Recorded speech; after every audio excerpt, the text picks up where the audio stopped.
So let's take a quick tour around the new user interface to make sure you're comfortable navigating the application.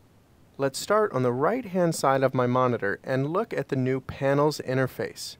The default mode, as you see here on the right, is all the panels with an icon and a name stashed as a part of a panel group on the right-hand side. If you use this slider bar, you also have the possibility of saving even more screen real estate, and you can reduce the panels down to a single column of icons. Now you can store these icons on the left or right-hand side of the screen and really save yourself a lot of screen real estate. Now other folks like to work different ways. You see this tiny little double arrow here? Click that one time and that will expand that dock. And now you can see all of your palette groups completely expanded so you can actually access all of the various features. Now my favorite way of working is to collapse the panel dock and show just the icon and the text label. As you become more and more comfortable with InDesign, you'll probably revert just to the icon mode because you'll have a memory of what all of those icons represent. Now there are several panels here on the right-hand side, but this isn't all of the available options inside of InDesign. To see some of the other options, you can always go to the Window menu where all of the panels are listed in alphabetical order. This makes them easy to find, especially features that you might not use all the time.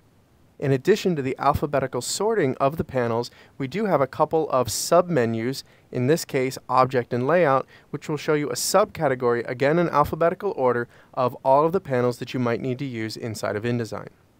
Now if we go back over here to the panels on the right and expand the dock, we can see all of the various panels within this group. To really customize the interface, you can take any one of these panel tabs and rearrange them. So you can really customize the look and feel and the arrangement of all the panels. You can also take any one of these panels and tear them off. So you could tear this panel off and maybe put it down on the left-hand side here. You can put it in the middle of the screen. You can put it anywhere you want. You can also take the panels and group them together as their own panel group. You can also dock panels, and I actually use this frequently. To dock panels, just grab one of the panel tabs, and instead of grouping it together up here, take your cursor and hover over the bottom of another panel, and you'll see a little highlight there at the bottom. Now when you let go, the panels become docked top to bottom, and as you move around the top panel by its title bar at the very top, they all move together. This is an easy way to create kind of a super panel so that everything sticks together.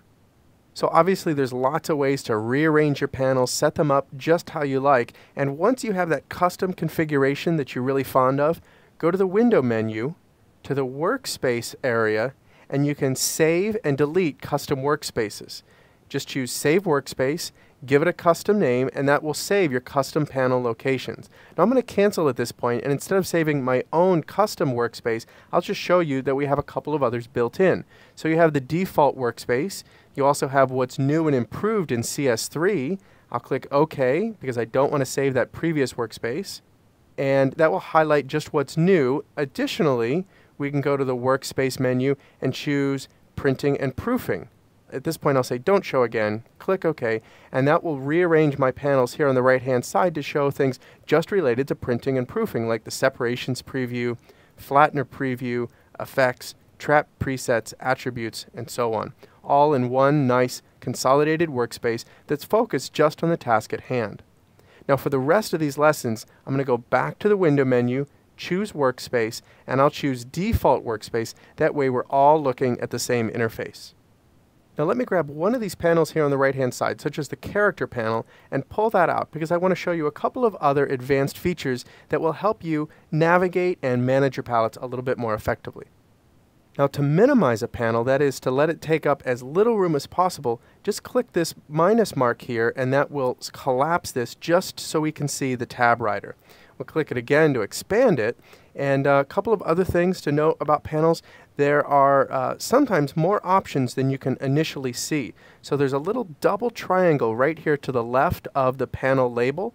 Just click that a couple of times and you can see that some panels will rotate through multiple options. So right here we have the completely expanded version.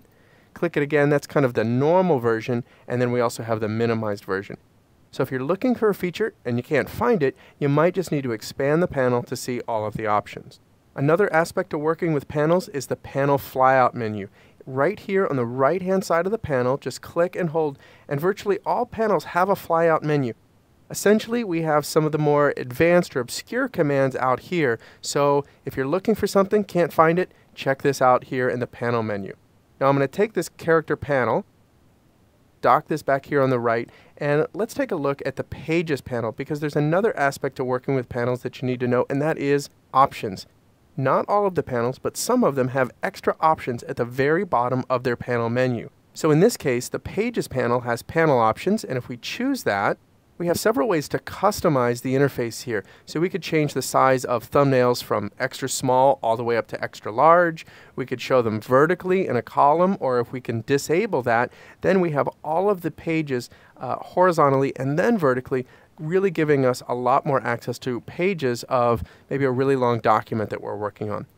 I'm going to leave these at their defaults for now, but know that you can customize several of these panels. When you're done, just go ahead and click OK. To dismiss any of these panels that slide out from the panel dock here on the right-hand side, just give a single click to the panel name, and away it goes.